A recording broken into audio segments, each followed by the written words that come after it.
Who really controls the world? You might be thinking of individual plutocrats or politicians. And sure, they may be on top of the world now, but they come and go, and most will be forgotten eventually. If you want to control the past, present, and future, you know what you really need? A dynasty.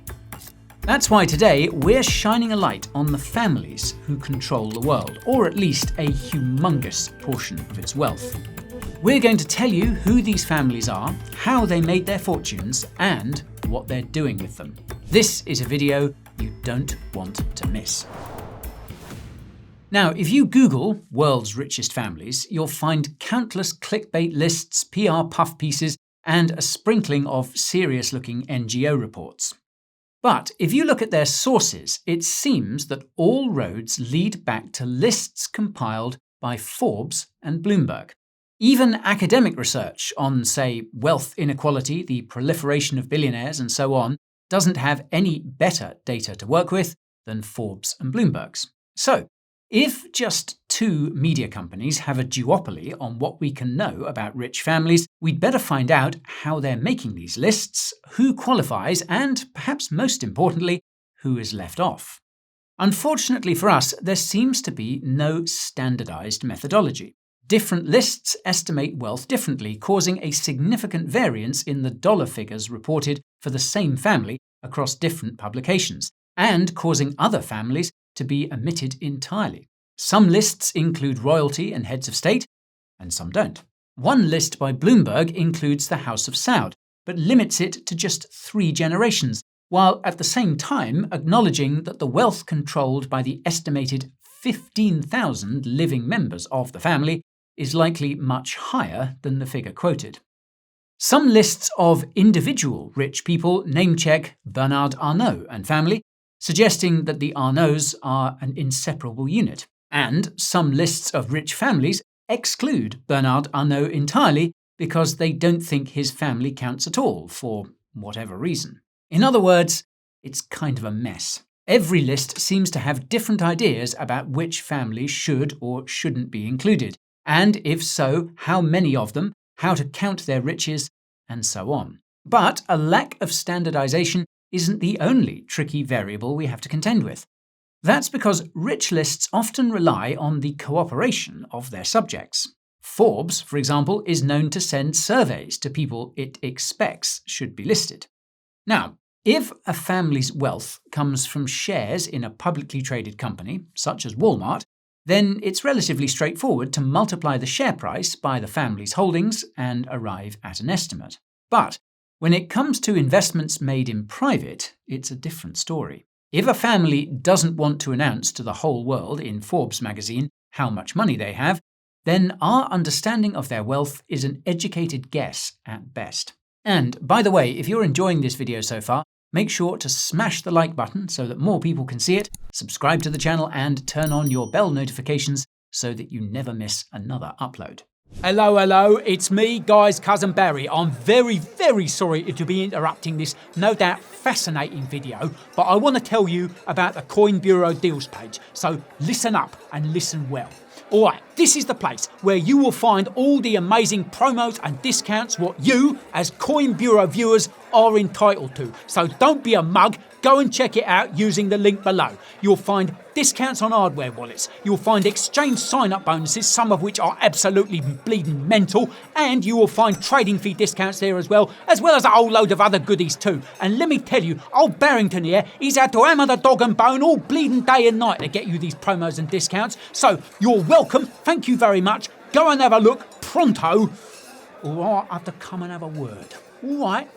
Now, you can learn a lot about the limits of Forbes' billionaire tracking abilities by listening to one Kerry Dolan. She is the editor at Forbes who's been responsible for collecting the data used in its rich lists since 1994.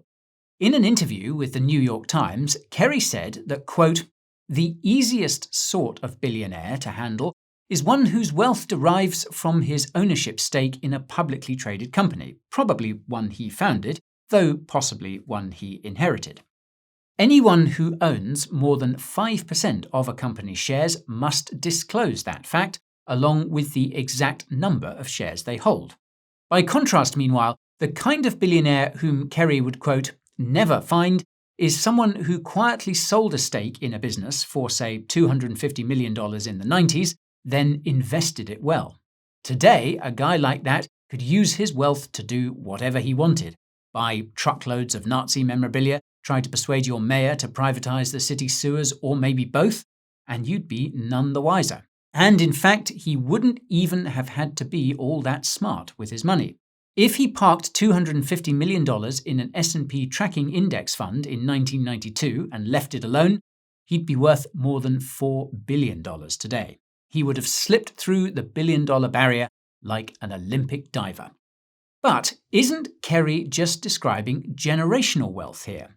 Most families that have been rich for more than 1 or 2 generations will have been investing their inherited wealth for decades. And, by the sounds of it, wealth from any investment that isn't in a publicly traded market could be completely invisible to a journalist trying to put together a rich list. If that's the case, then we should probably take dollar estimates of rich families' net worths with a big old grain of salt.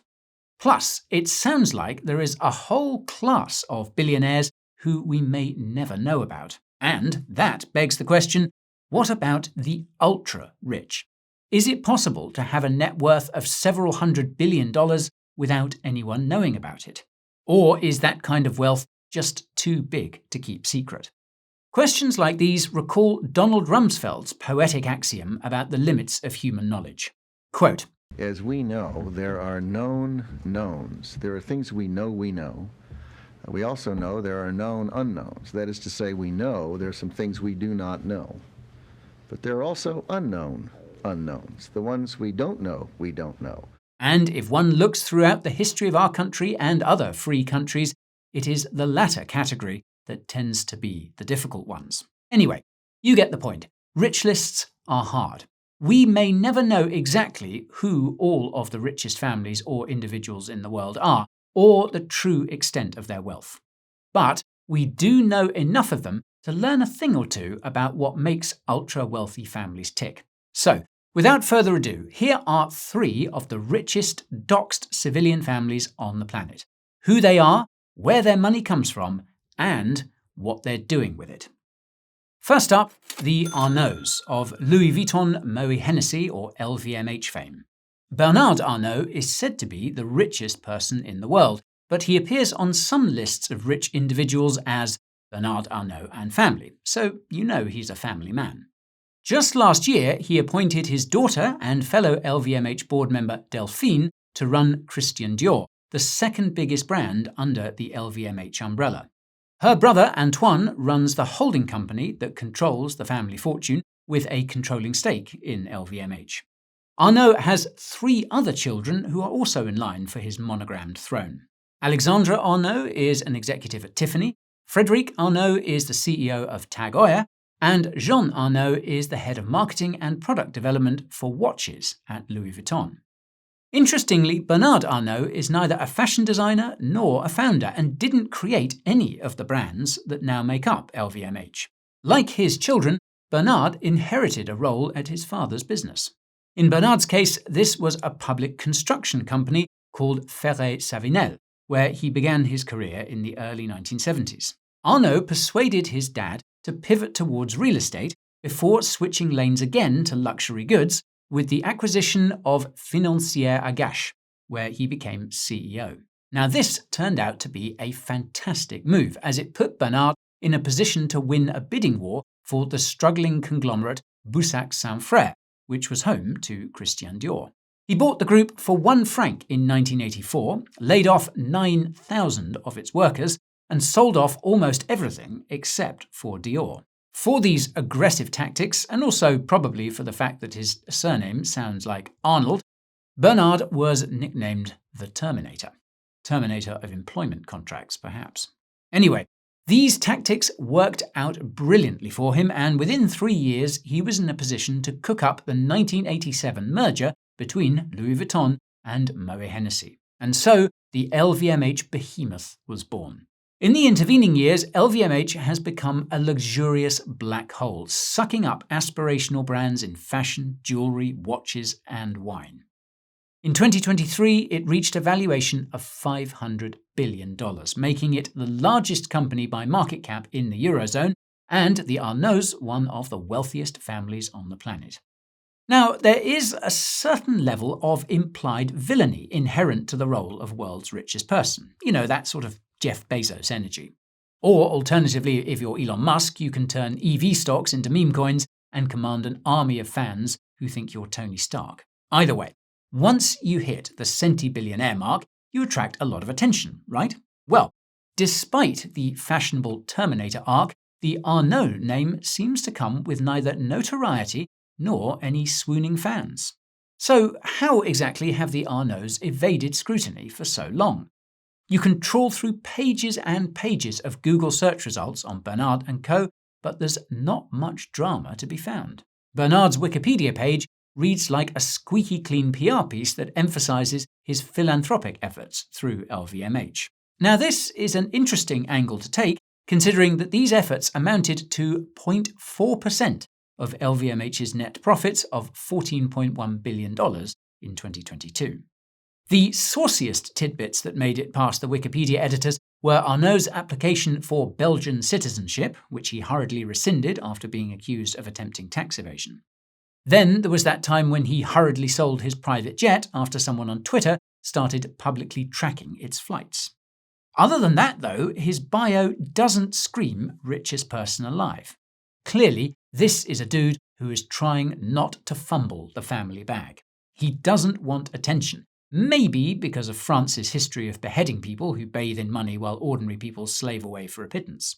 Anyway, the Arnaults remind us of something about the ultra-rich that the Musks, Zucks and Bezoses of the world make it easy to forget. Generational wealth is distinguished from individual tycoonery by a chronic aversion to fame. When there's a massive funnel running from the world's biggest luxury brands into your bank account, everyone can see when your stock holdings balloon to $200 billion. But if it wasn't for the public-facing nature of the LVMH brands, we suspect few people would even know the Arnault's name. Okay, next up, the Waltons of Walmart fame. Walmart was founded in 1962 by Sam Walton, and under his leadership, the company became the largest company in the world by revenue. Sam Walton died in 1992 and is survived by 3 children, Alice, Rob and Jim, whose stake in Walmart gives them a collective net worth of around $235 billion. Their late sibling John Walton died in a plane crash in 2005 and is survived by his widow Christy and son Lucas, whose share of the family fortune amounts to just $30 billion. Then there are the paws of the family, Nancy and Anne, who are the daughters of the late Bud Walton, Sam's brother and erstwhile business partner. Life is hard on the periphery of the Walton dynasty, and Nancy and Anne barely have $20 billion between them. Now, despite making more money than he could possibly spend in several lifetimes, Sam Walton was a fierce opponent of philanthropy. He made this clear in a posthumously released autobiography, where he expressed his grave concern that charitable giving would drain value from shareholders. In his own words, quote, "We believe very strongly that Walmart should not be in the charity business." Well, Sam's children seem to know how the billionaire game is played a little better than he did, because they have busied themselves with repackaging the Walton name in a layer of philanthropy. Since Sam's death, the Waltons have funneled billions of dollars into conservative think tanks and infrastructure for school privatization, among other causes, via their Walton Family Foundation. Aside from their collective efforts as a foundation and controlling share of the world's largest private employer, Sam Walton's 3 living children each have the resources to prop up the causes closest to their hearts. So, let's take a quick look at what they're doing with their money. Alice Walton, net worth $76 billion. She is a serial super PAC funder whose presidential campaign contributions include to those of George Bush, Mitt Romney and Hillary Clinton. Most of her philanthropic ventures seem to be gestures towards the arts and education in her home state of Arkansas, but more recently she's turned her attention to healthcare. At the moment, Alice is busy building the Alice L. Walton School of Medicine, a non-profit school for allopathic medicine, which is a usually derogatory term for the precursor to modern evidence-based medicine. Well, it's her money, I suppose. Next up, there's Rob Walton, net worth $77 billion, co-owner of the Denver Broncos football team alongside former Secretary of State Condoleezza Rice, among others. Political contributions partially undisclosed, but thought to include a web of political and media organizations in Colorado and Arkansas. Then there's Jim Walton, net worth $82 billion. Backer of national and state-level Republican infrastructure and candidates, including Ron DeSantis. He has been particularly active in Florida, where he appears to be behind the Florida Coalition for Modern Laws, a pressure group lobbying to have the state's trust laws rewritten. The coalition was created by the same New York attorney who set up the Waltons' new family trust in Florida just a year earlier. Its legislative wins include the passing of a new state law that permanently seals all future court proceedings involving a private family trust company. Another win, meanwhile, was the crippling of the state's rule against perpetuities, which was changed so that a single trust can now continue for 1,000 years. Originally, trusts were limited to just 90 years, and this was later quadrupled to 360 years. But, apparently, 360 years is too short a time horizon for the Walton dynasty, so 1,000 it is. Well, you don't make big money by thinking small, I suppose. Our third and final family is a shy Swedish dynasty who have the distinction of being the oldest money on our list. Meet the Wallenbergs, collective net worth $420 billion by some estimates. The tale of their riches began in 1858 when Andre Oskar Wallenberg founded Stockholms Enskilda Bank, which would later become SEB or Skandinaviska Enskilda Banken, currently Sweden's largest bank by market cap and total assets. In the intervening years, Wallenbergs would become powerful industrialists, politicians, diplomats, and bureaucrats, and the family now controls the 4 largest companies on the Swedish stock exchange. Their own investment company, Investor, tech company ABB, pharma and biotech giant AstraZeneca, and Atlas Copco, the industrial tools manufacturer. But you know, when the wealth and power of a European family stretches uninterrupted through the entire 20th century, there's one question begging to be asked. What exactly were they doing between the years 1939 and 1945? Well, the first answer you're likely to hear will be about Raoul Wallenberg, who is the most famous Wallenberg to date, and for good reason. Raoul was a diplomat working in Budapest during World War II, who is celebrated for his efforts to rescue Jews from the Holocaust. But you know, family business can be messy. At the same time Raoul was housing and issuing protective passports to thousands of Jews, his family's bank allegedly took ownership of foreign subsidiaries of IG Farben and other Nazi industrial concerns to prevent them from being seized by the Allies. Now, if you're not familiar, IG Farben was a notorious Nazi chemical cartel that experimented upon and worked tens of thousands of slaves in concentration camps to the brink of death, and produced Zyklon B, the poison gas that killed them when they could work no more. The Stockholms Enskilda Bank has also been accused of buying up shares and bonds that it knew full well had been stolen from Jewish investors. Then there was the allegation that the bank funded Nazi Germany's nuclear weapons research. Anyway, nobody appeared to notice, and Stockholms Enskilda Bank came out of the war squeaky clean, clearing the way for subsequent generations of Wallenbergs to become one of the world's richest families. The combined value of the companies in the Wallenberg sphere, as their business empire is known, amounts to more than $450 billion. Interestingly, the net worth of the current fifth-generation leaders of the Wallenberg sphere, Jakob, Marcus and Peter Jr., is said to be just 8 figures each. This is a result of the Wallenbergs' circuitous business model that they call the circuit. The Wallenbergs control a web of 16 non-profit foundations, which collectively own controlling shares in more than 30 massive companies via Investor, the the family's aptly named investment company that is the real jewel in their crown.